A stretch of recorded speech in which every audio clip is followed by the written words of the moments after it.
Hello everyone, welcome back to my channel. My name is Jessie, and as always, we are here to talk about plants.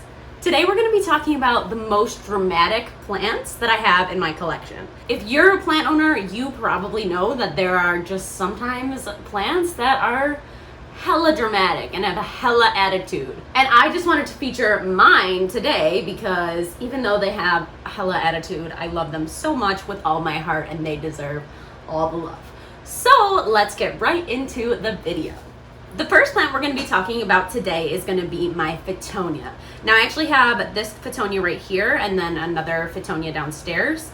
The one downstairs isn't far worse shape than this one, but I am obsessed with this Fittonia in particular. Some people call this a nerve plant because these like white lines going through them look like little nerves. And I just think this is one of the most stunning plants. And honestly, I would say it doesn't really get that much love either. I have seen Becca de la Plants here on YouTube really talk about her Fittonia and how much she loves it.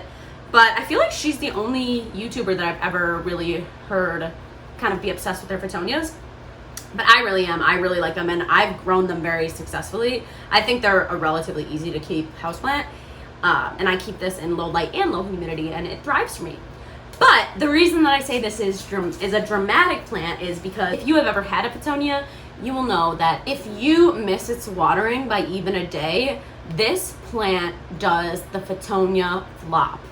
And basically what happens is all these like stiff, perky leaves just fall over and become completely limp. The first time that this ever happened to me, I literally thought that I had killed it, especially because I got my first Fittonia pretty early on in my plant journey.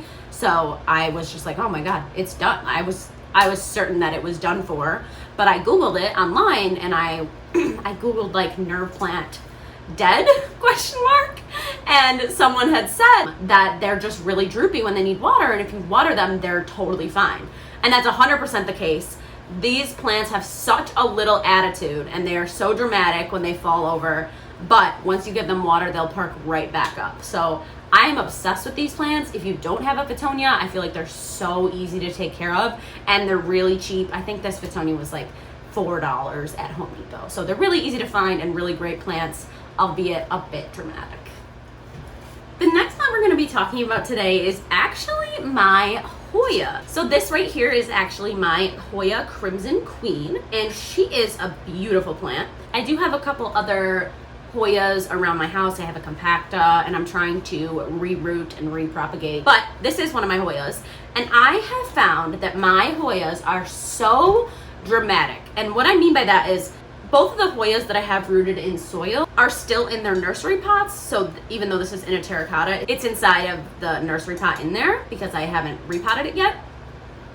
And the substrate that they're planted in is very, very coarse, almost similar to like an orchid bark substrate. So I think that really contributes to how dramatic they are. But what I mean by them being dramatic is when they are thirsty, and it happens quite often for Hoyas because they're supposed to be like really thick and waxy and succulent like, but when they are thirsty, they get very, very wrinkly and like thin. The leaves get so wrinkly and thin. This one is actually a little bit parched, so I'll kind of show you like this. You can kind of see that there's kind of just like these wrinkles in her leaves. I'm actually going to go ahead and repot this today and put it into the terracotta and use like a little bit more actual soil rather than like bark, because I think that'll stop them from getting so dehydrated all the time, because usually Hoyas don't need to be watered that frequently. And it's been surprising me.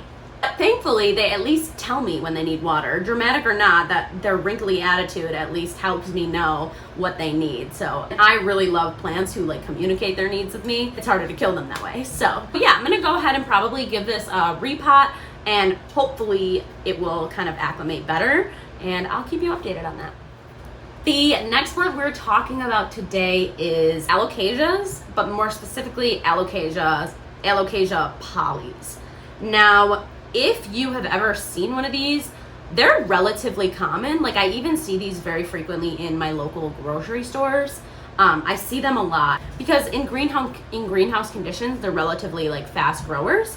and their foliage is stunning. They're also sometimes referred to as the African mask plant, just because it kind of looks like this foliage is so stunning, it kind of resembles like a mask. And they're stunning plants. But if you've ever personally picked one of these up, you may be aware that these plants are so difficult to keep alive. This particular plant right here is my third Alocasia poly that I've ever owned. I've killed the 2 prior to this one. They need incredibly high humidity and pretty bright indirect light, otherwise they're not gonna really grow. They're not gonna really push out any new growth. And they are notorious for attracting spider mites, which is exactly what killed my first 2 that I had. Spider mites took over, and at that time I was still just learning how to manage the pests in my home. So this one I actually got more recently. It started with just these 2 small leaves right here. So this one that has a little yellow on it that kind of got sunburned from my grow light. And then this one right here. This bigger leaf has grown in my care, and then I have another leaf that has put out as well. So I have had a little bit of more success keeping this one alive, but I do use a lot more pest management than I ever did before, because I didn't really know how to take care of like bugs and stuff when I was first learning about houseplants. So if you do have one of these, just be aware, be vigilant. You're probably gonna see little spider mites. And if you do, just make sure you treat it right away. A good tip for these is either have it next to like a diffuser or a humidifier, or if you don't have either of those things, you can put them in your bathroom. And it's so hot in Buffalo right now. So I've been taking like colder showers, but I do have a bunch of plants in my bathroom. So at the end of my shower, I'll just like run the hot water for 5 minutes and close the door. So it gets a little steamy and it increases the humidity. And I keep that door closed like all day long if I'm not in there, and it just keeps the humidity level high. So that is a good tip if you want to have higher humidity plants, but you don't want to spend a lot of money on a humidifier. The next most dramatic plant in my collection is going to be my Manjula pathos. Now, Manjula pathos are a little bit rarer of a variety of pathos. They look very similar to the Marble Queen pathos, but you might notice that the leaves are like much wider than the Marble Queen. The Marble Queen pathos leaves are very narrow. And also the variegation on here is a little bit more like watercolory as opposed to just kind of like splash. So those are kind of the main differences between the two, even though they look very similar. I am obsessed with the Manjula pathos because I just think the variegation on it is really beautiful. But they are a little bit of a slower grower. I do have a couple new growth points on it, but they're slower growers than most pathos, which are kind of notorious for being quick growers. They take a little bit longer. So the reason I think that this plant is dramatic is because if you have pathos, you know that they are some of the easiest plants to care for. Like they're the most hardy. I've been able to keep every pathos that I've ever owned alive. I've never killed a pathos in my life. This is no exception, except that I noticed that this plant is so much more likely to completely flop over. Like the second that this plant is dry for me, it literally immediately flops over, kind of like my Fittonia does. But I think that's really weird because none of my other pathos really do that. I mean, they do like a little bit. They'll give like a little bit floppy, but nothing compared to the way that this one does. These Manjulas really tell you when they need to be watered, which I like. As I said, I love when my plants communicate with me. Honestly, I do believe that they are a bit rarer of a variety of pathos, but I did buy this in my local grocery store for $6. So they're definitely out there. They're not rare plants by any means. They're just a little bit more difficult to find than other pathos. But if you see them, pick them up. They're very beautiful, even though they're just a little bit dramatic. The final dramatic plant that we are talking about today is a Fiddleleaf fig. And if you know anything about Fiddleleaf figs, they are extremely popular and they really fit that like kind of boho like aesthetic. So I see them a lot in like decor videos that I watch on YouTube. I also see them like on TV shows in the background, like they're very commonly used as decor. This surprises me though, because if you've ever owned a Fiddleleaf fig, you will know that they will drop all of their leaves at the drop of a hat. So I'm looking at my fiddle right now and I'm truly embarrassed at what I'm about to show. It's just the truth and we all make plant mistakes, and who would I be if I wasn't honest about mine? So let me grab it. This is my Fiddleleaf fig, and as you can see, she looks so sad. When I first got this plant, I was an emerging houseplant enthusiast, and I was very taken in by their beautiful leaves. I bought it as soon as I found it at Home Depot. You can see that it has like all these multiple branches rather than just like one branch in the middle, and that's because it was like a bushy Fiddleleaf instead of like a tree, and it was so full and beautiful. And the minute I brought it home, it immediately started losing leaves, and it just progressively started to lose like 1 leaf a day, 2 leaves a day, until it only had 3 left. So I was left with this leaf here, this leaf, and this leaf.